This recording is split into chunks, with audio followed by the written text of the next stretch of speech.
이따위 보고서로 감히 나한테 결제 올려? 당장 짐 싸! 넌 해고야! 짝! 9년간 성실히 다닌 회사에서 상사에게 뺨을 맞고 쫓겨난 김하은.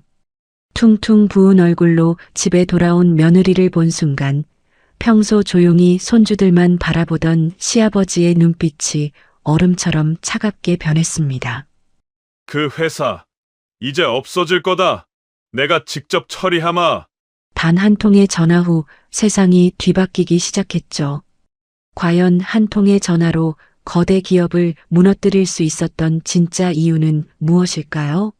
시청 전에 구독과 좋아요 꼭 부탁드립니다.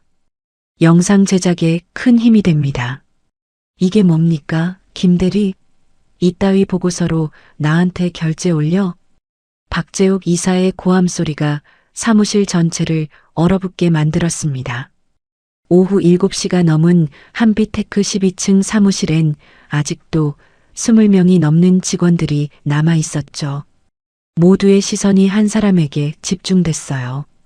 김하은 35세, 9년차 대리였습니다. 그날도 새벽 5시에 일어나 시댁에 들러 아침상을 차렸어요.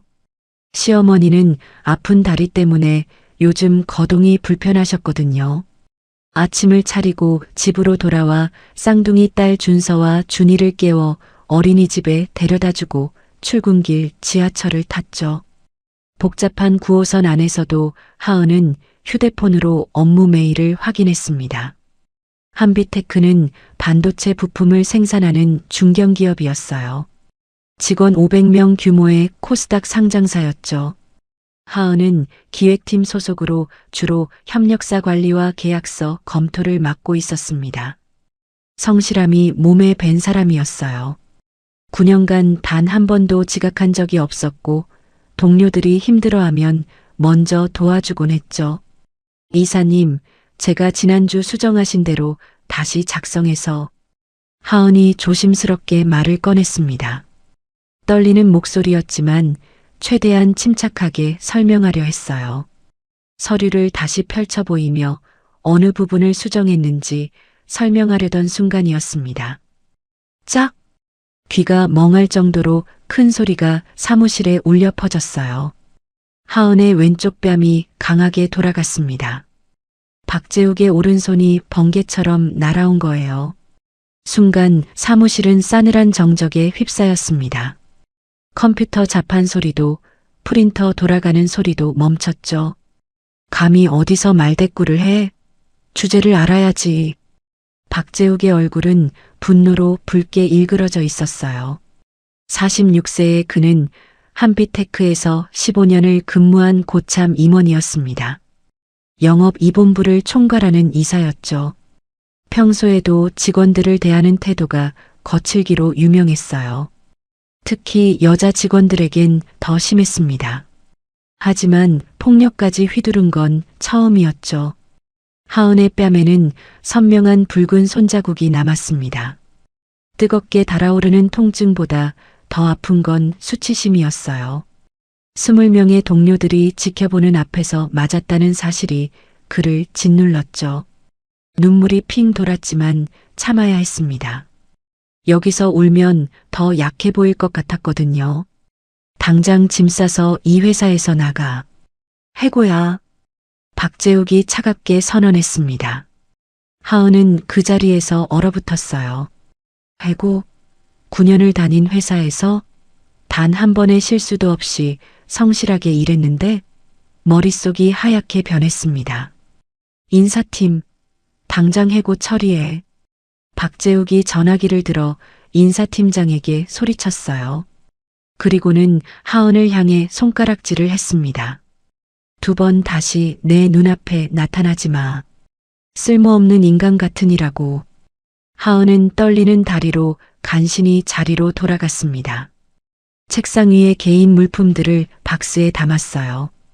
가족사진 액자, 쌍둥이 딸들이 그려준 그림, 9년 동안 받았던 표창장들. 손이 계속 떨렸죠. 주변 동료들은 안타까운 눈빛으로 바라볼 뿐 아무도 나서지 않았습니다. 박재욱의 보복이 두려웠던 거예요. 하은 씨, 옆자리 김윤지 대리가 작은 목소리로 불렀습니다. 하지만 하은은 대답하지 못했어요. 입을 열면 울음이 터져 나올 것 같았거든요. 박스를 들고 사무실을 나서는 하은의 뒷모습을 20명의 동료들이 지켜봤습니다. 하지만 아무도 말을 걸지 않았죠. 엘리베이터를 타고 1층으로 내려갔어요. 로비를 지나 회사 밖으로 나서는 순간 참았던 눈물이 쏟아져 내렸습니다. 11월의 차가운 바람이 뺨의 상처를 더 아프게 만들었죠. 지하철역으로 걸어가는 동안 하은의 머릿속은 혼란스러웠습니다. 어떻게 이럴 수가 있지? 9년이야 9년을. 단 한 번도 문제 일으킨 적 없는데. 집에 도착한 건 밤 9시였어요. 현관문을 열자 쌍둥이 딸들이 달려왔습니다. 엄마 왔다. 준서와 준이가 안겼죠. 하은은 재빨리 눈물을 닦았습니다. 아이들 앞에선 울 수 없었거든요. 엄마, 얼굴 왜 그래? 아파? 준서가 하은의 붉게 부은 뺨을 보며 물었어요. 하은은 억지로 웃으며 대답했습니다. 아니야, 엄마가 문에 부딪혔어. 괜찮아. 남편 한태민이 안쪽 방에서 나왔습니다. 하은의 얼굴을 본 순간 그의 표정이 굳어졌어요. 여보, 무슨 일이야? 얼굴이. 하은은 아이들을 먼저 재운 후에야 남편에게 오늘 있었던 일을 털어놨습니다. 이야기를 듣던 태민의 얼굴이 점점 붉어졌어요. 그 개자식이 감히 당장 경찰에 신고해야 해. 아니, 고소해야지. 태민이 분노로 떨며 소리쳤습니다. 하지만 하은은 고개를 저었어요. 소용없어. 한비테크는 코스닥 상장사야. 우리가 대기업 상대로 이길 수 있겠어? 변호사 비용도 만만치 않을 거고. 그래도 이렇게 당하고만 있을 순 없잖아. 태민의 목소리엔 무력감이 섞여 있었습니다.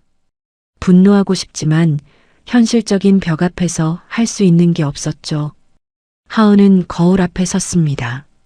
왼쪽 뺨의 멍이 점점 더 선명해지고 있었어요. 9년간의 헌신이 한순간에 무너진 거죠. 그날 밤 하은은 잠들지 못했습니다. 눈을 감으면 박재욱의 얼굴이 떠올랐어요.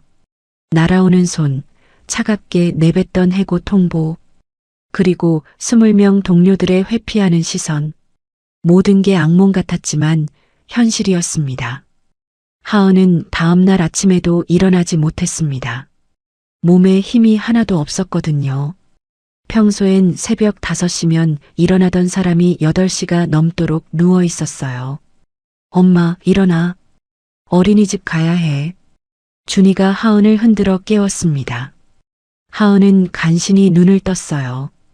뺨의 통증은 어제보다 더 심해졌죠. 거울을 봤습니다. 멍이 보라색으로 변해 있었어요. 엄마 얼굴 무서워. 준서가 겁먹은 표정으로 말했습니다. 하은은 화장으로 멍을 가리려 했지만 소용없었어요. 오히려 더 부자연스러워 보였죠. 결국 마스크를 썼습니다. 엄마 왜 마스크 써? 감기야? 아니야, 그냥 목이 좀 아파서. 거짓말을 할 때마다 가슴이 찢어지는 것 같았습니다. 아이들에게 진실을 말할 수 없었거든요. 엄마가 회사에서 맞고 쫓겨났다는 사실을 어떻게 설명할 수 있겠어요. 남편 태민은 아침 일찍 출근했습니다. 그도 중소기업에 다니는 평범한 회사원이었어요. 한 달 월급이 320만 원. 하은의 월급 280만 원과 합쳐 600만 원으로 생활했죠. 전세 대출 이자, 아이들 어린이집비, 생활비를 내면 저축할 여유는 거의 없었습니다. 이제 하은의 수입이 끊긴 거예요. 320만 원으로 네 식구가 살아야 했죠. 더 큰 문제는 3개월 후에 전세 재계약이 있다는 거였습니다. 집주인이 5천만 원을 올려달라고 했거든요. 그 돈을 어디서 구하죠? 하은은 아이들을 어린이집에 데려다주고 집으로 돌아왔습니다. 빈집에 혼자 있으니 더 막막했어요. 아침을 먹으려 했지만 목으로 넘어가지 않았죠. 몇 숟가락 먹다가 토할 것 같아서 포기했습니다. 휴대폰을 켰어요. 회사 동료들의 메시지가 몇 개 와 있었습니다. 하은 씨, 괜찮아요? 너무 걱정돼요. 어제 일은 정말 충격이었어요. 힘내세요. 위로의 메시지들이었지만 하은의 마음을 위로하진 못했습니다. 말로만 위로할 뿐 아무도 나서지 않았잖아요. 박재욱의 폭력을 목격했으면서도 증언하겠다는 사람은 없었죠. 하은은 인터넷으로 변호사 상담을 알아봤습니다. 여러 법률사무소에 문의했어요. 답변은 비슷했죠. 폭행 혐의로 고소 가능하지만 목격자 진술이 필요합니다. 승소 가능성은 50% 정도입니다. 소송 비용은 최소 2천만 원 이상 예상됩니다. 2천만 원? 지금 당장 생활비도 막막한데 2천만 원을 어디서 구하죠? 게다가 50% 승소 가능성이라니. 절반은 질 수도 있다는 얘기였습니다. 오후가 되자 시어머니한테서 전화가 왔어요. 하은아, 오늘 아침상은 왜 안 차렸니? 죄송해요, 어머님. 몸이 좀 안 좋아서. 감기야? 요즘 독감 유행한다던데 조심해야지. 네, 조심할게요. 하은은 시어머니에게도 회사에서 해고당한 사실을 말하지 못했습니다. 시댁에서 알면 얼마나 걱정하실까요? 특히 시아버지 장기태는 며느리를 무척 아껴주셨거든요. 실망시키고 싶지 않았어요. 저녁 때 남편이 퇴근했습니다. 태민은 하은의 얼굴을 보자마자 한숨을 쉬었어요. 멍이 더 심해졌네. 오늘 뭐 먹었어? 아무것도 못 먹겠더라. 여보, 이러면 안 돼. 일단 밥부터 먹어야지. 태민이 라면을 끓였습니다. 하은은 억지로 몇 젓가락 먹었어요. 하지만 계속 목에 걸리는 느낌이었죠. 나 오늘 회사에서 인사팀에 물어봤어. 부당해고로 신고하면 노동청에서 조사 들어온대. 그럼 복직될 수도 있어. 하지만 복직되면 뭐해? 또 박재욱 밑에서 일해야 하는데. 그 사람이 날 가만 놔둘까? 그렇긴 하지만 태민도 더 이상 말을 잇지 못했습니다. 현실적으로 할 수 있는 게 없었거든요. 둘은 말없이 라면을 먹었어요. 침묵만이 식탁을 가득 채웠죠. 밤이 되자 하은은 또 악몽에 시달렸습니다. 꿈속에서 박재욱이 계속 나타났어요. 당장 나가. 쓸모없는 인간. 그의 목소리가 귓가에 맴돌았죠. 날아오는 손, 뜨거운 뺨의 통증, 그리고 20명의 시선. 모든 게 반복됐습니다. 안 돼, 안 돼. 하은이 비명을 지르며 깨어났어요. 온몸이 땀으로 흠뻑 젖어 있었죠. 시계를 봤습니다. 새벽 3시. 옆에서 자던 태민이 깼어요. 또 악몽 꿨어? 응. 미안. 깨웠지? 괜찮아. 물 마실래? 태민이 물을 가져다 줬습니다. 하은은 물을 마시며 창밖을 바라봤어요. 11월의 차가운 밤이었죠. 세상은 조용했지만 하은의 마음은 폭풍우가 몰아치고 있었습니다. 다음 날도 그 다음 날도 비슷했어요. 하은은 잠을 제대로 자지 못했고 밥도 거의 먹지 못했죠. 일주일 만에 체중이 4kg이나 빠졌습니다. 뺨의 멍은 조금씩 옅어졌지만 마음의 상처는 더 깊어졌어요. 어느 날 오후 하은은 시댁에 들렀습니다. 평소처럼 장을 봐서 저녁 준비를 하러 간 거예요. 하지만 오늘은 달랐죠. 현관문을 열고 들어서는 순간 거실에서 TV를 보고 계시던 시아버지 장기태와 눈이 마주쳤습니다. 장기태는 68세였어요. 키는 175cm 정도로 단정한 체구였죠. 항상 깔끔하게 차려입으셨고 온화한 미소를 잃지 않는 분이었습니다. 손주들을 무척 아꼈고 주말이면 함께 놀아주곤 했어요. 하은아, 왔구나. 그런데 장기태의 시선이 하은의 얼굴에 멈췄습니다. 마스크를 벗은 하은의 뺨엔 아직 희미한 멍 자국이 남아 있었거든요. 장기태의 표정이 순식간에 굳어졌어요. 얼굴이 왜 그러냐? 아, 이거요? 문에 부딪혀서. 괜찮아요, 아버님. 하은이 얼버무렸습니다. 하지만 장기태는 그 말을 믿지 않았어요. 오랜 세월 사람을 봐온 눈이었죠. 며느리의 눈빛에서 깊은 슬픔과 두려움을 읽었습니다. 장기태는 하은을 거실 소파에 앉혔습니다. 차를 한 잔 따라주며 조용히 물었어요. 하은아, 나한테 거짓말하지 마라. 무슨 일 있었지? 하은은 시아버지의 따뜻한 눈빛을 보자 참았던 눈물이 터져 나왔습니다. 더 이상 숨길 수 없었어요. 아버님, 저 회사에서 말을 잇지 못하고 흐느꼈죠. 장기태는 조용히 기다렸습니다. 하은은 몇 분간 울다가 간신히 말을 이었어요. 상사한테 맞았어요. 뺨을. 그리고 해고당했습니다. 뭐라고? 장기태의 목소리가 낮게 깔렸습니다. 평소의 온화함은 온데간데 없었어요. 차가운 기운이 감돌았죠. 누가 감히 내 며느리를 때렸다는 거냐? 한비테크 박재욱 이사요. 제가 서류 검토하다가 의견을 냈는데 말대꾸한다고. 하은이 그날의 일을 자세히 설명했습니다. 박재욱의 폭력, 공개적인 해고, 동료들의 침묵까지. 이야기를 듣는 동안 장기태의 눈빛은 점점 더 차가워졌어요. 한비테크라고 했나? 네, 반도체 부품 만드는 회사예요. 장기태는 고개를 끄덕였습니다. 무언가를 떠올리는 표정이었죠.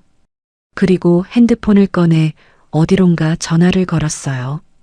최비서 나야. 한비테크라는 회사 하나? 반도체 부품 업체인데. 응, 자료 좀 보내줘. 30분 안에. 전화를 끄는 장기태가 하은을 바라봤습니다. 그의 눈빛엔 평소 볼 수 없던 냉기가 서려 있었어요. 하은아, 걱정하지 마라. 아버지가 처리할 테니까. 아버님, 그냥 넘어가요. 대기업 상대로 싸워봤자. 대기업? 하은아, 그 정도는 대기업도 아니란다. 장기태의 목소리엔 묘한 자신감이 묻어났습니다. 하은은 이해할 수 없었어요. 시아버지는 평범한 은퇴자로 알고 있었거든요. 골프나 치고 손주들 돌봐주시는 분이었죠. 30분 후 장기태의 핸드폰으로 메일이 왔습니다. 한비테크에 관한 자료였어요. 기업 정보, 재무제표, 주요 인물 리스트. 장기태는 자료를 꼼꼼히 살폈습니다. 한비테크, 박재욱. 그의 눈이 특정 부분에서 멈췄어요. 박재욱의 이력서였죠. 장기태의 표정이 굳어졌습니다. 역시 그랬군. 아버님, 무슨 말씀이세요? 장기태는 하은을 똑바로 바라봤습니다. 그리고 천천히 입을 열었어요.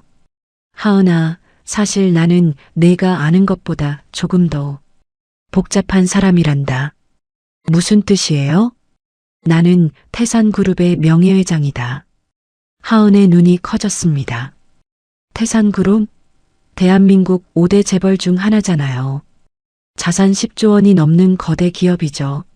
아버님이 태산그룹이요? 표면적으론 은퇴했지만 실질적으론 내가 그룹 전체를 움직인다. 사람들은 나를 그림자 회장이라고 부르지. 하은은 믿기지 않았습니다. 평소 수수하게 지내시던 시아버지가 10조 재벌의 실소유주라니. 하지만 장기태의 진지한 표정을 보니 농담이 아니었어요. 그리고 한비테크는 내 동생이 만든 회사였단다. 동생이요? 장기태의 눈빛에 슬픔이 스쳤습니다. 오래전 상처를 건드린 듯 했죠. 25년 전 이야기다. 내 동생 장기훈이 한비테크를 창업했어. 반도체 기술에 천재적이었지. 회사는 빠르게 성장했고 미래가 밝았단다. 하은은 숨을 죽이고 들었습니다. 장기태가 계속 말을 이었어요. 그런데 당시 부사장이던 조명환이라는 자가 동생을 배신했어. 핵심 기술을 빼돌리고 경영권을 강탈했지. 동생은 하루아침에 모든 걸 잃었단다. 그래서요? 동생은 그 충격을 이기지 못했어. 심장마비로 쓰러져서 그렇게 세상을 떠났지. 43세의 나이에. 장기태의 목소리가 떨렸습니다. 25년이 지났지만 여전히 아픈 상처였어요. 그리고 박재욱이라는 자는 조명환의 오른팔이었어. 기술 탈취에 직접 가담한 공범이지. 내 동생을 죽음으로 몰고 간 놈들 중 하나란 말이다. 하은은 소름이 돋았습니다. 자신을 폭행한 박재욱이 시아버지의 원수였다니. 이 모든 게 우연일까요? 아버님, 그럼 왜 그동안 성급하게 복수하면 태산그룹 전체가 위험해질 수 있었어. 법적 분쟁도 복잡했고, 그래서 25년간 조용히 때를 기다렸지. 하지만 이제는 다르다. 장기태가 하은의 손을 잡았습니다. 그의 손은 따뜻했지만 눈빛은 얼음처럼 차가웠어요. 내가 당한 일로 내 인내심이 끝났다. 이제 그들을 완전히 지워버리겠어. 내 동생을 위해서, 그리고 너를 위해서. 아버님, 걱정하지 마라. 그 회사는 곧 사라질 거다. 박재욱이라는 자도 마찬가지고. 내가 직접 처리하마. 장기태의 말에는 절대적인 확신이 담겨 있었습니다. 하은은 시아버지의 진짜 모습을 처음 본 것 같았어요. 온화한 할아버지가 아니라 10조 재벌을 움직이는 냉혹한 경영자의 모습이었죠. 다음 날 장기태는 하은을 자신의 서재로 불렀습니다. 넓은 서재엔 천장까지 닿는 책장이 벽 전체를 덮고 있었어요. 고서부터 경영서까지 빼곡했죠. 창가엔 무거운 참나무 책상이 놓여 있었고 그 위엔 여러 대의 모니터가 있었습니다. 앉아라. 장기태가 소파를 가리켰어요. 하은이 앉자 그는 오래된 가죽 노트 한 권을 꺼냈습니다. 표지가 낡고해졌죠. 이걸 보여주려고 불렀다. 노트를 펼치자 25년 전 신문 스크랩이 나왔습니다. 누렇게 변한 신문이었어요. 한빛테크 창업주 장기훈, 의문의 죽음, 핵심 기술 유출 의혹, 검찰 수사 착수, 조명환 신임 대표 취임, 경영 정상화 약속. 기사마다 사진이 실려 있었습니다. 장기훈의 영정사진, 그리고 조명환이 기자회견하는 장면. 조명환 옆엔 젊은 박재욱의 모습도 보였어요. 이자가 박재욱이다. 25년 전엔 과장이었지. 조명환의 가장 충실한 부하였어. 하은은 사진 속 박재욱을 뚫어지게 봤습니다. 지금보다 20kg은 날씬했지만 오만한 표정은 똑같았어요. 장기태가 노트를 넘겼습니다. 다음 페이지엔 손글씨가 빼곡했어요. 기훈아, 형이 너무 늦었다. 미안하다. 하지만 반드시 갚아주마. 내가 흘린 피와 눈물을 25년이 걸리든 30년이 걸리든 반드시. 장기태의 필체였습니다. 25년 전에 쓴 글이었죠. 동생이 죽고 나서 매일 밤 이 노트에 일기를 썼어. 복수를 다짐하면서. 하지만 성급하게 움직이면 안 됐지. 태산그룹이 위험해질 수 있었거든. 장기태가 창밖을 바라봤습니다. 멀리 서울 시내가 내려다 보였어요.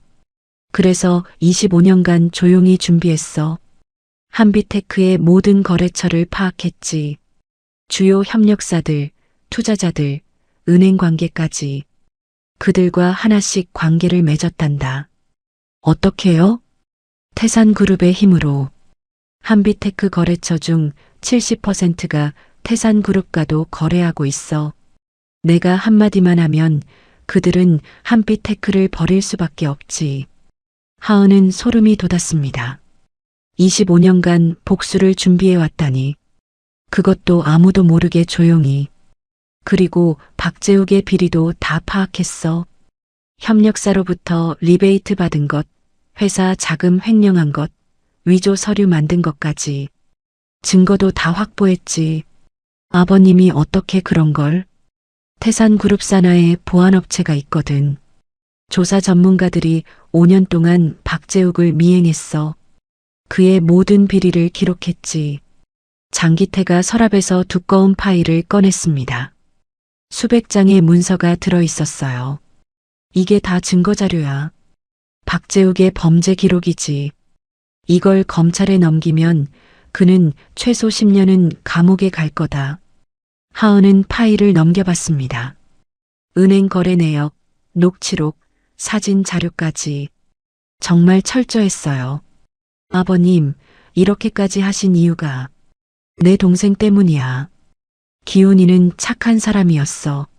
누구도 의심하지 않았지. 그래서 배신당한 거야. 나는 형으로서 동생을 지켜주지 못했어. 평생 그게 한이었단다. 장기태의 목소리가 떨렸습니다. 68세 노인의 눈가에 눈물이 맺혔어요. 그리고 이제 내 며느리까지 똑같은 놈들한테 당했어. 더 이상 참을 수 없어. 장기태가 책상 위 전화기를 들었습니다. 누군가에게 전화를 걸었어요. 최 비서, 작전을 시작해. 한비테크 관련 모든 계획을 실행에 옮겨. 지금 당장. 전화를 끄는 장기태가 하은을 바라봤습니다. 그의 눈빛엔 결의가 가득했어요. 하은아, 이제 세상이 바뀔 거다. 너는 그냥 지켜보기만 하면 돼. 일주일 안에 한비테크는 무너질 테니까. 정말 가능할까요? 가능하고 말고. 나는 25년을 이 순간을 위해 준비했어. 한비테크는 이미 내 손아귀에 있단다. 장기태의 자신감은 근거 없는 게 아니었습니다. 25년간 치밀하게 준비한 복수였으니까요. 하은은 시아버지의 진짜 모습을 보며 두려움과 함께 안도감을 느꼈어요. 이제 자신을 지켜줄 누군가가 있다는 사실이 위안이 됐죠. 아버님, 감사합니다. 고마워할 필요 없어. 가족을 지키는 건 당연한 거니까. 장기태가 하은의 어깨를 토닥였습니다. 그 순간만큼은 다시 온화한 할아버지의 모습이었어요. 하지만 하은은 알고 있었죠. 이 사람이 얼마나 무서운 힘을 가진 존재인지. 장기태의 전화 한 통 후 한비테크엔 이상한 일들이 벌어지기 시작했습니다. 첫 번째 신호는 월요일 아침에 왔어요. 대표님, 큰일 났습니다. 영업팀장이 조명환 대표의 사무실로 뛰어들어왔습니다. 얼굴이 창백했죠. 무슨 일인가? 선우전자에서 계약 해지 통보가 왔습니다. 당장 이번 달부터 거래 중단이래요. 뭐라고? 선우전자가? 선우전자는 한비테크의 최대 거래처였어요. 매출의 30%를 차지했죠. 5년간 문제없이 거래해온 곳이었습니다. 이유가 뭔가? 내부 방침 변경이래요. 더 이상 자세한 설명은 없었습니다. 조명환은 직접 선우전자 구매 담당 이사에게 전화했어요. 이 이사님, 저 한비테크 조명환입니다. 갑자기 계약 해지는 무슨... 조 대표님, 죄송합니다. 저희도 어쩔 수 없는 상황이에요. 위에서 내려온 결정이라. 하지만 5년간 문제 없었잖습니까? 품질도 납기도 완벽했는데. 그건 인정합니다. 하지만 회사 방침이니 이해해 주십시오. 전화는 그렇게 끊겼습니다. 조명환은 이해할 수 없었어요. 아무 이유 없이 계약을 해지하다니. 그런데 이게 끝이 아니었습니다. 화요일엔 두 번째 거래처에서 똑같은 통보가 왔어요. 대성산업에서도 계약 해지래요. 대성산업은 두 번째로 큰 거래처였습니다. 매출의 20%를 차지했죠. 이것도 갑작스러운 결정이었어요. 도대체 무슨 일이야? 왜 갑자기 다들 이러는 거지? 조명환은 패닉에 빠졌습니다. 이틀 만에 매출의 50%가 사라진 거예요. 수요일엔 더 큰 충격이 왔습니다. 대표님, 주가가 폭락하고 있습니다. 한빛테크의 주가가 장 시작과 동시에 급락했어요. 전날보다 15% 떨어진 거죠. 거래량도 폭증했습니다. 누가 주식을 팔아치우는 거야? 소액 주주들이 대량으로 매도하고 있어요. 그리고 기관 투자자들도 빠져나가고 있습니다. 왜? 무슨 이유로? 한빛테크 경영 악화 소문이 시장에 퍼졌대요. 주요 거래처 상실했다는 뉴스 때문인 것 같습니다. 조명화는 머리를 쥐어뜯었어요. 소문이 퍼진 건 사실 때문이었죠. 선우전자와 대성산업의 계약 해지가 언론에 보도됐거든요. 박재욱 이사가 급히 대표실로 들어왔습니다. 그의 얼굴도 창백했어요. 대표님, 우리 끝난 겁니까? 주가가 이렇게 떨어지면. 조용히 해. 끝난 게 아니야. 아직 방법이 있어. 하지만 조명안도 속으론 불안했습니다. 이틀 만에 회사가 흔들리고 있었거든요. 목요일엔 세 번째 타격이 왔습니다. 투자 유치권이 무산된 거예요. 대표님, 사모펀드에서 투자 철회한대요. 뭐? 계약서까지 다 준비됐는데? 실사 과정에서 리스크를 발견했다네요. 주가 하락과 거래처 감소 때문에 투자 불가 판정이 났대요. 한빛테크는 신규 설비 투자를 위해 50억 원의 투자 유치를 준비하고 있었어요. 그런데 그게 무산된 겁니다. 금요일 결정타가 날아왔습니다. 주거래 은행에서 전화가 온 거예요. 조 대표님, 죄송하지만 대출 연장이 어려울 것 같습니다. 무슨 소리입니까? 우리 회사 신용등급 어인데 최근 경영 상황이 악화됐잖습니까? 은행 내부 규정상 대출 연장이 불가능합니다. 지금 대출 막으면 우리 회사 자금 돌아가질 않아요. 그건 저희도 어쩔 수 없습니다. 한빛테크는 운영 자금의 상당 부분을 은행 대출로 충당하고 있었어요. 대출이 막히면 직원 월급도 못 줄 판이었죠. 조명화는 사무실에서 고함을 질렀습니다. 도대체 누가 우릴 조지는 거야? 한꺼번에 이렇게 될 리가 없어. 박재욱도 패닉 상태였어요. 비상경영회의가 열렸습니다. 이사님들, 지금 우리 회사가 위기입니다. 일주일 만에 주요 거래처를 잃었고 주가는 30% 폭락했습니다. 투자는 무산됐고 은행은 대출을 막았어요. 회의실은 소란스러웠죠. 임원들이 서로 책임을 전가했습니다. 영업팀이 제대로 관리를 못한 거 아니야? 아니, 기획팀이 대책을 세웠어야지. 조명환이 책상을 쾅 내리쳤습니다. 다들 입 조용해. 지금 싸울 때가 아니야. 하지만 해결책은 없었어요. 보이지 않는 거대한 손이 한빛테크를 조이고 있었거든요. 그날 밤 박재욱은 혼자 사무실에 남아 있었습니다.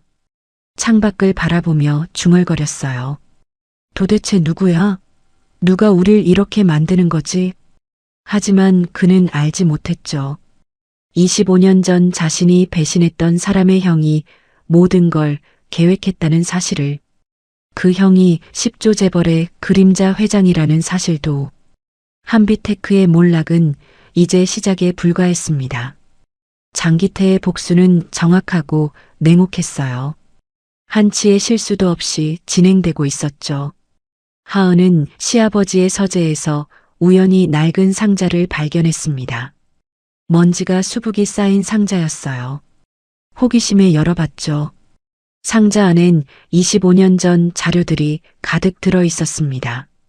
신문 스크랩, 사진, 그리고 두꺼운 노트. 하은은 조심스럽게 노트를 꺼냈어요. 첫 페이지를 펼치자 손글씨가 나왔습니다. 장기태의 필체였죠. 1999년 11월 15일. 오늘 기훈이가 죽었다. 하은의 손이 떨렸습니다. 동생의 죽음을 기록한 일기였어요. 동생은 심장마비로 쓰러졌다고 한다. 하지만 나는 안다. 배신의 충격 때문이었다는 걸. 조명환과 박재욱 그놈들이 동생을 죽인 거나 다름없다. 다음 페이지를 넘겼습니다. 장례식에 조명환이 왔다. 위선적인 눈물을 흘리더라. 역겹다. 그놈이 동생의 기술을 빼돌렸으면서 언젠가 반드시 갚아주겠다. 하은은 계속 읽었어요. 25년간의 일기가 빼곡했죠. 2005년 3월 20일 한비테크가 코스닥에 상장했다. 동생이 흘린 땀으로 만든 회사를 조명한 그놈이 대표 자리에 앉아 웃고 있더라. 참을 수 없다. 하지만 아직은 때가 아니다. 2010년 7월 8일 박재욱이 이사로 승진했다는 소식을 들었다. 기술 유출의 핵심 공범이 승승장구하고 있다. 동생아, 형이 무능해서 미안하다. 하지만 기다려라. 반드시 복수하마. 2018년 4월 3일 한비테크 거래처 70%가 태산그룹과도 거래한다는 사실을 확인했다. 이제 준비가 거의 끝났다. 조금만 더 기다리자. 25년간의 기록이었습니다. 복수를 위해 얼마나 치밀하게 준비했는지 알 수 있었어요. 하은은 눈물이 났습니다. 시아버지의 깊은 한이 느껴졌거든요. 상자 안엔 사진도 있었어요. 25년 전 한비테크 창립 기념사진이었죠. 젊은 장기훈이 직원들과 함께 웃고 있었습니다. 그 옆엔 조명환과 박재욱의 모습도 보였어요. 사진 뒷면엔 글씨가 적혀 있었습니다. 한비테크 창립 1주년 기념 1998년 5월 1일 우리의 꿈을 향하여. 장기훈의 필체였어요. 희망으로 가득했던 시절이었죠. 하지만 1년 후 그 꿈은 산산조각 났습니다.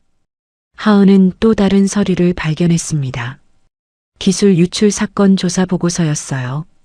장기태가 사설 탐정을 고용해 조사한 자료였죠. 1999년 8월 조명환은 한비테크의 핵심 기술 도면을 복사해 경쟁사에 판매. 금액 30억 원. 박재욱은 이 과정에서 회사 서버 접근 권한을 제공하고 증거인멸에 협조. 대가로 5억 원 수령. 보고서엔 은행 거래 내역까지 첨부돼 있었어요. 25년 전 자료였지만 생생했죠. 하은은 소름이 돋았습니다. 박재욱이 자신을 때린 그 손이 25년 전엔 배신의 손이었다는 사실이. 다음 페이지엔 더 충격적인 내용이 있었습니다. 1999년 10월 조명환은 이사회를 소집해 장기훈의 경영 실패를 문제 삼음. 허위 재무제표를 만들어 횡령 의혹 제기. 장기훈은 억울함을 호소했으나 이 사진은 조명환 편을 들었음. 결국 장기훈은 대표직에서 해임됨. 장기훈은 자신이 만든 회사에서 쫓겨난 거예요. 누명을 쓰고 말이죠. 하은은 자신의 처지와 겹쳐 보였습니다. 부당하게 해고당한 건 똑같았죠. 1999년 11월 14일 장기훈은 형 장기태에게 전화를 걸었음. 형, 나 더 이상 못 버티겠어. 너무 억울해. 내가 만든 회사인데, 내가 개발한 기술인데. 통화 중 울먹이는 소리가 들렸음. 장기태는 다음날 동생을 만나러 가려 했으나 1999년 11월 15일 새벽 3시 장기훈 심장마비로 급사. 향년 43세. 하은은 노트를 덮었습니다. 더 이상 읽을 수가 없었어요. 시아버지가 25년간 얼마나 고통스러웠을지 상상이 됐죠. 그때 뒤에서 목소리가 들렸습니다. 그 자료를 보고 있었구나. 장기태가 서재에 들어왔어요.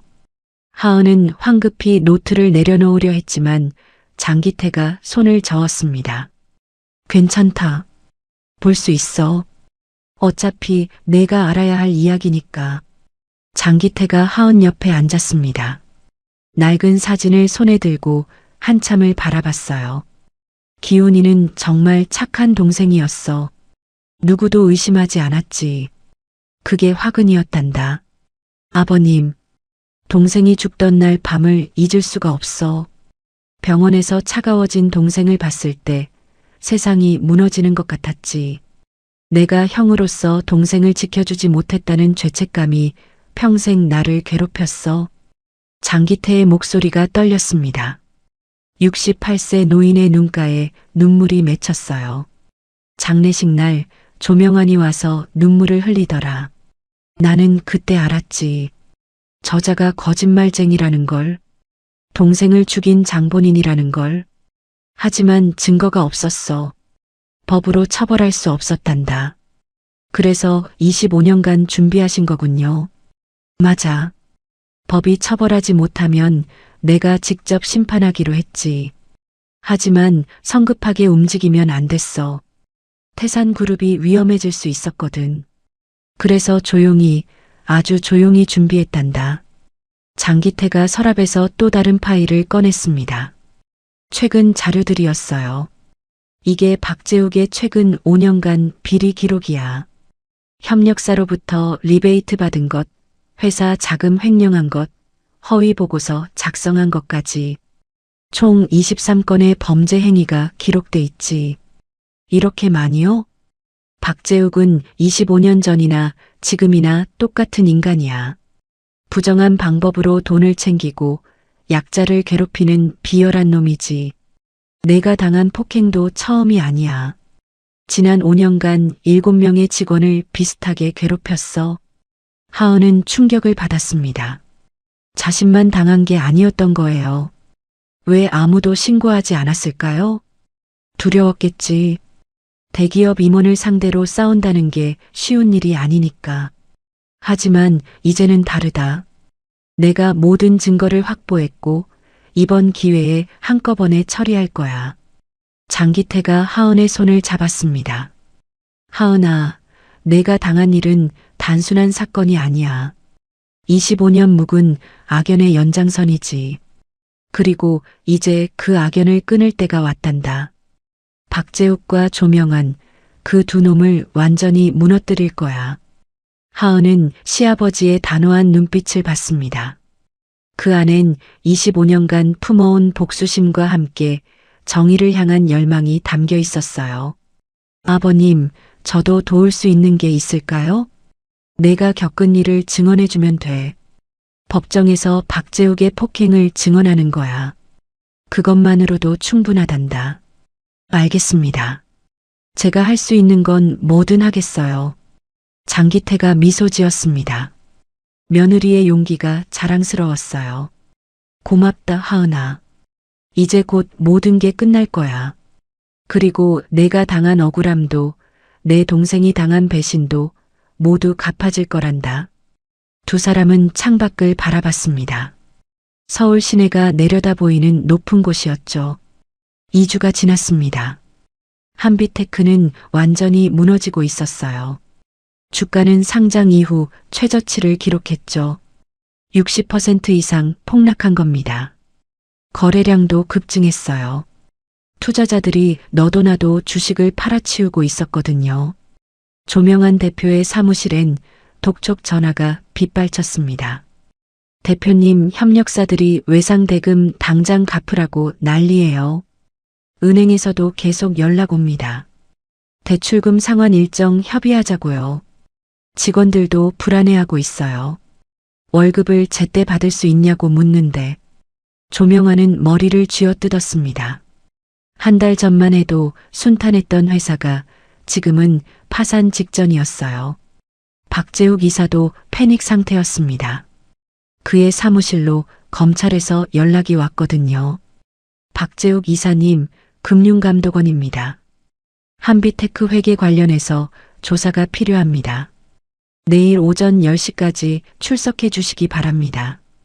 회계조사? 무슨 소리죠?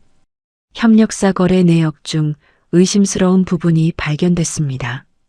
자세한 건 내일 말씀드리겠습니다. 전화가 끊겼어요. 박재욱은 식은땀이 났습니다. 자신이 지난 5년간 빼돌린 리베이트가 들킬까봐 두려웠죠. 다음 날 아침 박재욱은 금융감독원에 출석했습니다. 조사관들이 두꺼운 파일을 펼쳐 보였어요. 박 이사님, 이 거래 내역 좀 설명해 주시죠. 2019년부터 2024년까지 협력사 어사로부터 총 3억 원을 개인 계좌로 받으셨는데요. 그게 박재욱은 말을 잇지 못했습니다. 증거가 명확했거든요. 은행 거래 내역, 이메일 기록, 심지어 녹취록까지 있었어요. 그리고 이 문서는 뭡니까? 허위 보고서 아닙니까? 실제 납품가와 보고서상 가격이 20% 차이 나는데요. 조사관이 서류를 내밀었습니다. 박재욱의 얼굴이 창백해졌어요. 답변 안 하시겠습니까? 그럼 검찰에 고발 조치하겠습니다. 업무상 횡령, 배임, 문서 위조 혐의로요. 잠깐만요. 설명할게요. 하지만 이미 늦었습니다. 모든 증거가 확보된 상태였거든요. 박재욱은 그 자리에서 진술서를 작성해야 했어요. 같은 시각 한빛테크 본사에도 검찰이 들이닥쳤습니다. 압수수색 영장입니다. 협조해 주시기 바랍니다. 수십 명의 수사관들이 사무실로 들어왔어요. 서류를 뒤지고 컴퓨터를 압수하고 직원들을 조사했죠. 회사는 순식간에 아수라장이 됐습니다. 조명아는 자신의 사무실에서 떨고 있었어요. 25년 전 일이 떠올랐죠. 장기훈을 배신하고 회사를 빼앗았던 그날이. 혹시 그 일이 밝혀지는 건 아닐까 두려웠습니다. 조명환 대표님, 동행 부탁드립니다. 수사관이 조명환의 사무실로 들어왔어요. 무슨 일이죠? 25년 전 기술 유출 건으로 재수사가 진행 중입니다. 참고인으로 조사받으셔야 합니다. 25년 전이라니. 그건 이미 종결된 사건 아닙니까? 새로운 증거가 나왔습니다. 가시죠. 조명환은 다리에 힘이 풀렸어요. 25년간 숨겨뒀던 비밀이 드러나는 순간이었습니다. 검찰청 조사실. 조명환 앞에 두꺼운 파일이 놓였어요. 이 자료 보십시오. 1999년 8월 당신이 한빛테크 기술을 경쟁사에 판매한 증거입니다. 은행 거래 내역, 이메일 기록, 증인 진술까지 모두 확보했습니다. 조명환은 파일을 보고 경악했습니다. 어떻게 25년 전 자료를 이렇게 완벽하게 모았을까요? 누가 이걸 조사한 겁니까? 그건 말씀드릴 수 없습니다. 중요한 건 증거가 명확하다는 거죠. 기술 유출, 횡령, 배임, 문서 위조. 죄목이 한두 가지가 아닙니다. 조명환은 그제야 깨달았어요. 누군가 25년간 자신을 지켜봤다는 사실을, 그리고 완벽한 타이밍에 모든 걸 터뜨렸다는 사실을. 박재욱도 같은 날 검찰 조사를 받았습니다. 두 사람은 복도에서 마주쳤어요. 대표님, 이게 대체 어떻게 된 겁니까? 나도 모르겠네. 누군가 우릴 계획적으로 무너뜨리고 있어. 25년 전 일까지 나온 걸 보면 혹시 장기훈 회장 관련 아닙니까? 조명환의 얼굴이 굳어졌습니다. 장기훈, 자신이 배신했던 그 사람, 그리고 그의 형 장기태. 설마 태산그룹? 두 사람은 동시에 생각했습니다. 하지만 이미 늦었어요. 25년간 준비된 복수의 그물에 완전히 걸려든 거죠. 그날 저녁 뉴스에서 속보가 나왔습니다. 한빛테크 조명환 대표와 박재욱 이사, 기술 유출 및 횡령 혐의로 구속영장 청구. 앵커의 목소리가 차갑게 흘러나왔어요. 검찰은 한빛테크 경영진이 25년 전부터 조직적으로 기술을 유출하고 회사 자금을 횡령했다고 밝혔습니다. 특히 창업주 장기훈 전 회장의 죽음과 관련된 의혹도 재조사 중입니다. 하은은 TV 뉴스를 보며 눈물을 흘렸습니다. 시원함과 함께 복잡한 감정이 밀려왔어요. 자신을 때렸던 박재욱이 수갑을 찬 모습이 화면에 나왔죠. 기자들이 마이크를 들이댔습니다. 박 이사님, 직원 폭행 사실 인정하십니까? 횡령 금액이 얼마나 됩니까? 박재욱은 고개를 숙인 채 아무 말도 하지 못했어요. 한 달 전만 해도 오만하게 직원들을 대하던 그가 이제는 초라한 범죄자가 돼 있었죠. 시아버지 장기태가 하은의 옆에 앉았습니다. 이제 끝났다, 하은아. 내가 당한 억울함도 내 동생이 당한 배신도 모두 갚아졌어. 아버님, 감사합니다. 고마워할 필요 없어. 당연한 일을 했을 뿐이지. 두 사람은 TV를 보며 조용히 앉아 있었습니다. 25년간의 한이 풀리는 순간이었어요. 정의는 늦었지만 결국 승리했습니다. 한 달 후 법원에서 1심 선고가 있었습니다. 조명아는 징역 12년, 박재욱은 징역 8년을 선고받았어요. 두 사람 모두 법정에서 오열했지만 소용없었죠. 25년간의 범죄 행위가 낱낱이 밝혀졌거든요. 한빛테크는 결국 파산했습니다. 법정 관리를 거쳐 청산 절차에 들어갔어요. 500명의 직원들은 일자리를 잃었죠. 하지만 장기태는 그들을 버리지 않았습니다. 태산그룹 계열사에서 한빛테크 직원 200명을 우선 채용했어요. 나머지 직원들도 장기태의 추천서를 받아 다른 기업에 재취업했죠. 누구 하나 버려지지 않았습니다. 하은은 집에서 쉬고 있었어요. 몸도 마음도 많이 회복됐죠. 뺨의 멍은 완전히 사라졌고 악몽도 더 이상 꾸지 않았습니다. 어느 날 장기태가 하은을 다시 불렀습니다. 이번엔 서재가 아니라 태산그룹 본사였어요. 50층짜리 빌딩의 최상층이었죠. 앉아라. 장기태가 넓은 회의실 테이블을 가리켰습니다. 하은이 앉자 그가 서류한 뭉치를 내밀었어요. 이게 뭐예요? 태산공익재단 이사직 제안서야. 하은은 깜짝 놀랐습니다. 공익재단 이사라니. 자신 같은 평범한 사람이 맡을 자리가 아니었어요. 아버님, 저는 경험도 없고 능력도. 경험은 쌓으면 돼. 능력은 이미 충분해. 내가 겪은 일이 바로 자격이란다. 장기태가 진지한 표정으로 말했습니다. 하은아, 이 재단은 직장 내 부당 대우를 당한 사람들을 돕는 곳이야. 법률 지원도 하고 심리 상담도 하고 재취업도 도와주지. 내가 겪은 고통을 다른 사람들은 겪지 않게 하려는 거야. 하은은 서류를 펼쳐봤습니다. 재단의 목적, 사업계획, 예산안이 적혀 있었어요. 연간 예산만 100억 원이었죠. 이렇게 큰 재단을 제가 감당할 수 있을까요?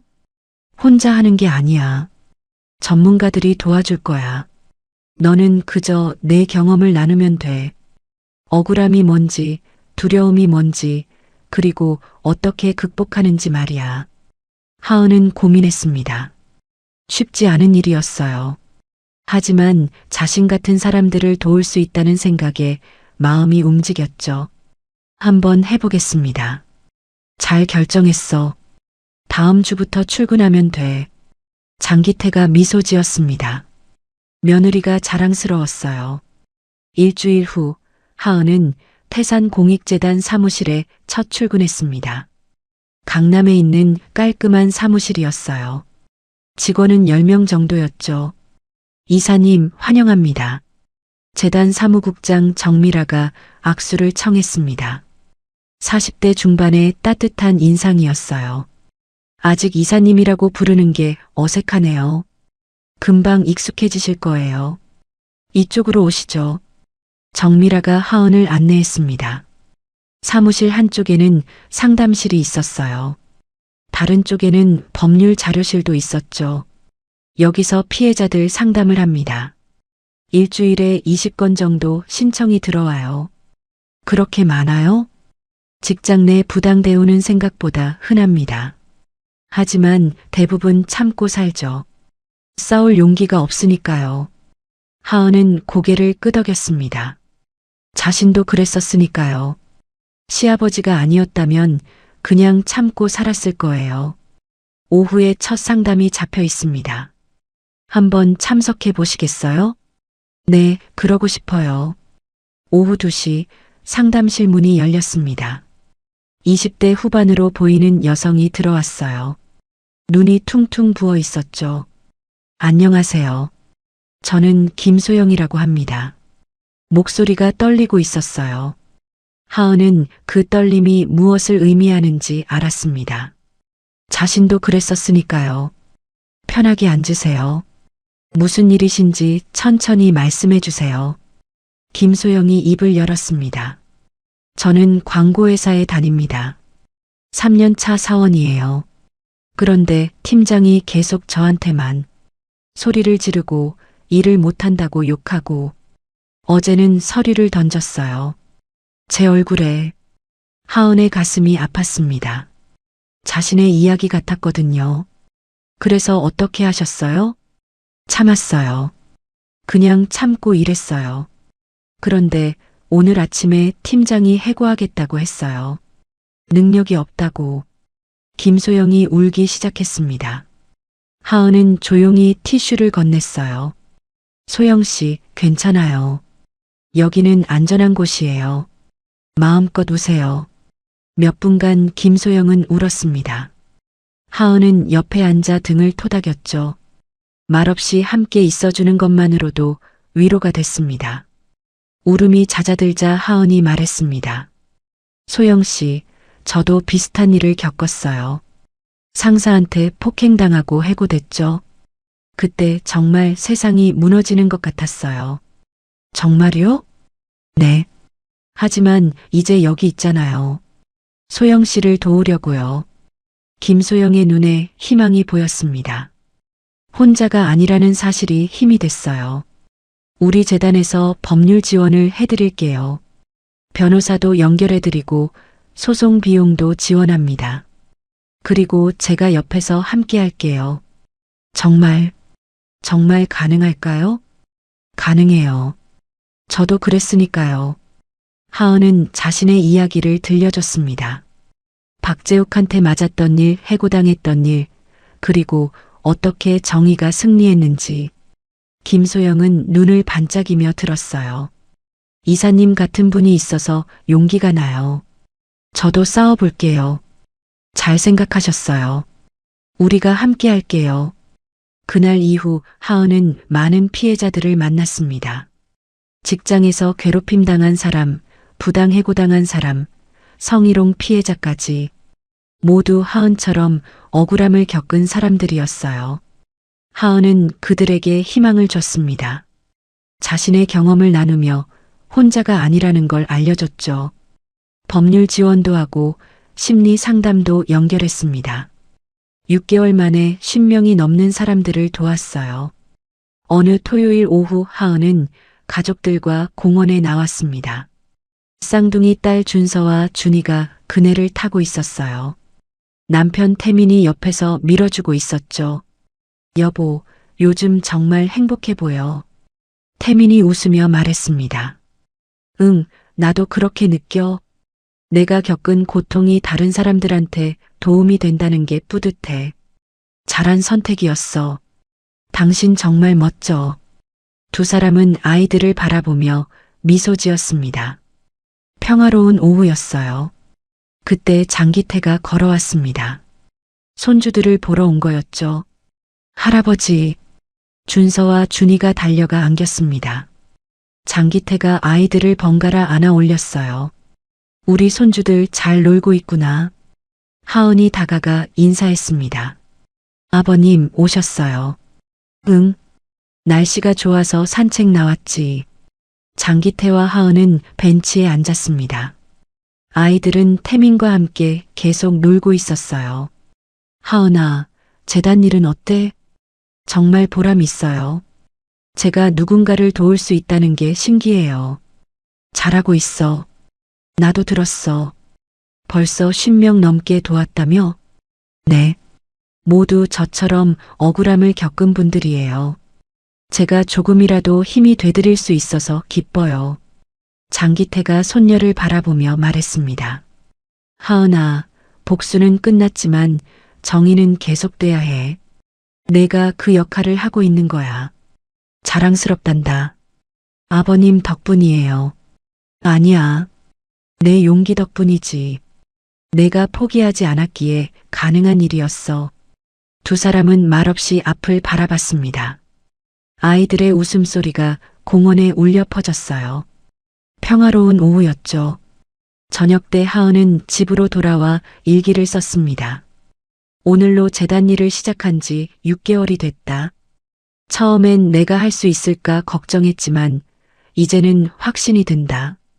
내가 겪은 고통이 헛되지 않았다는 것을, 그 고통이 다른 사람들에게 희망이 될 수 있다는 것을. 박재욱은 지금 감옥에 있다. 그가 받는 벌은 당연한 것이다. 하지만 나는 복수에 집착하지 않는다. 대신 더 많은 사람들을 돕고 싶다. 그것이 진정한 승리라고 믿는다. 정의는 때로 늦게 온다. 하지만 반드시 온다. 그리고 그 정의를 지키는 것은 우리의 몫이다. 하은은 일기를 덮고 창밖을 바라봤습니다. 11월의 밤하늘에 별이 빛나고 있었어요. 1년 전 오늘 그녀는 뺨을 맞고 해고당했죠. 하지만 이제는 다릅니다. 더 이상 두렵지 않았어요. 자신을 지켜줄 가족이 있고 함께 싸울 동료들이 있으니까요. 다음 주 월요일 하은은 재단 전체 회의를 열었습니다. 새로운 프로젝트를 제안하기 위해서였어요. 여러분, 제가 새로운 아이디어가 있습니다. 직장 내 괴롭힘 예방 교육 프로그램을 만들면 어떨까요? 직원들이 관심 있는 표정으로 들었습니다. 피해자를 돕는 것도 중요하지만 애초에 피해가 발생하지 않게 하는 것이 더 중요하잖아요. 기업들에게 교육을 제공하면 많은 사람들이 도움받을 수 있을 것 같아요. 좋은 생각입니다. 정미라 사무국장이 박수를 쳤습니다. 다른 직원들도 동의했어요. 그럼 이번 분기부터 준비해 봅시다. 교육 자료도 만들고 강사도 양성하고요. 회의는 활기차게 진행됐습니다. 모두가 새로운 프로젝트에 열정을 보였어요. 저녁에 하은은 시댁에 들렀습니다. 장기태가 서재에서 책을 읽고 계셨어요. 아버님, 오늘 회의에서 새 프로젝트 제안했어요. 그래, 어떤 건데? 하은이 교육 프로그램 아이디어를 설명했습니다. 장기태는 만족스러운 표정으로 들었어요. 역시 잘 선택했어. 너는 정말 이 일에 적합한 사람이야. 과찬이세요. 아직 배울 게 많아요. 배우면서 성장하는 거지. 그게 바로 인생이란다. 두 사람은 창밖을 바라봤습니다. 서울의 야경이 펼쳐져 있었어요. 하은아, 내 동생 기훈이가 살아있었다면 너를 정말 자랑스러워했을 거야. 아버님, 동생은 착한 사람이었어. 남을 돕는 걸 좋아했지. 너도 그런 사람이구나. 저는 그저 제가 받은 도움을 나누고 싶을 뿐이에요. 그게 바로 진짜 정의야. 복수는 끝이 있지만 선한 영향력은 계속 이어지는 거란다. 장기태가 서재 한쪽을 가리켰습니다. 액자가 하나 걸려 있었어요. 젊은 장기훈의 사진이었죠. 기훈아, 보고 있니? 내 한이 풀렸어. 그리고 내 꿈이 이어지고 있단다. 내 며느리가 내 뜻을 계승하고 있어. 하은도 사진을 바라봤습니다. 사진 속 장기훈은 따뜻하게 웃고 있었어요. 안심하세요. 제가 잘할게요. 하은은 마음속으로 다짐했습니다. 더 많은 사람들을 돕겠다고, 정의가 승리하는 세상을 만들겠다고. 겨울이 깊어갔습니다. 하지만 하은의 마음은 따뜻했어요. 1년 전 그녀는 절망 속에 있었죠. 하지만 이제는 희망을 나누는 사람이 됐습니다. 시련은 그녀를 무너뜨리지 못했어요. 오히려 더 강하게 만들었죠. 오늘 이야기가 좋으셨다면 구독과 좋아요, 알람 설정 잊지 마시고 소중한 댓글 하나가 큰 힘이 됩니다. 시청해 주셔서 진심으로 감사드립니다.